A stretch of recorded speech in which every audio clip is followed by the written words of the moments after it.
മാധ്യമപ്രവർത്തകൻ റൂബിൻ ലാലിനെ കള്ളക്കേസിൽ കുടുക്കി അറസ്റ്റ് ചെയ്തതിൽ പ്രതിഷേധിച്ച് ചാലക്കുടി പ്രസ് ഫോറത്തിന്റെ നേതൃത്വത്തിൽ ചാലക്കുടി DFO ഓഫീസിലേക്ക് ജനകീയ പ്രതിഷേധ മാർച്ചും ധർണയും നടത്തി. മാധ്യമപ്രവർത്തകൻ റൂബിൻ ലാലിനെ അറസ്റ്റ് ചെയ്തതിൽ പ്രതിഷേധിച്ച് പ്രസ് ഫോറവും വിവിധ സംഘടനകളും DFO ഓഫീസിലേക്ക് നടത്തിയ മാർച്ചും ധർണയും സനീഷ് കുമാർ ജോസഫ് MLA ഉദ്ഘാടനം ചെയ്തു. മാധ്യമപ്രവർത്തകരെ വേട്ടയാടുന്ന നടപടികൾ അംഗീകരിക്കാനാകില്ലെന്നും മാധ്യമപ്രവർത്തകർക്ക് സ്വതന്ത്രമായ മാധ്യമപ്രവർത്തനം നടത്താൻ സാഹചര്യം ഒരുക്കാൻ സർക്കാർ നടപടിയെടുക്കണമെന്നും അദ്ദേഹം അഭിപ്രായപ്പെട്ടു. വിൽസൺ മേച്ചേരി അധ്യക്ഷത വഹിച്ചു.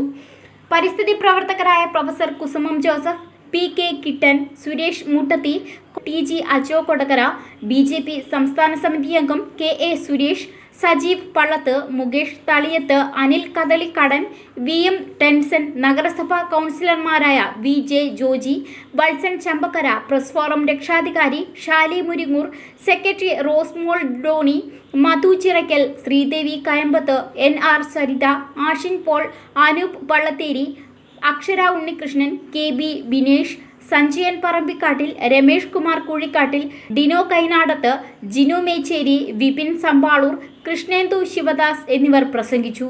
DFO ഓഫീസിന് മുൻപിൽ SHO MK സജീവിന്റെ നേതൃത്വത്തിൽ പോലീസ് മാർച്ച് തടഞ്ഞു. അടക്കമുള്ള മാധ്യമപ്രവർത്തകരെ സുഹൃത്തുക്കളെ, റൂബിൻ ലാലിനെതിരെ കഴിഞ്ഞ ദിവസം ഉണ്ടായ പോലീസ് അതിക്രമം ഒരിക്കലും ന്യായീകരിക്കാൻ കഴിയുന്ന കാര്യമല്ല.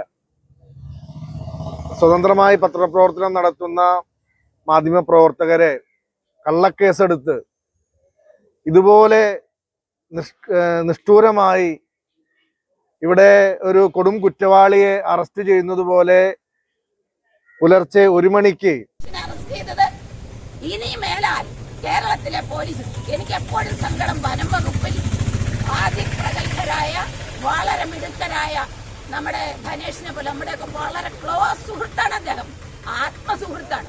അങ്ങനെയുള്ള വനം വകുപ്പ് ഉദ്യോഗസ്ഥരുണ്ടായിരിക്കെയാണ് ഇങ്ങനെ എല്ലാ നിയമങ്ങളെയും തെറ്റിച്ച് കള്ളക്കേസ് കൊടുത്ത്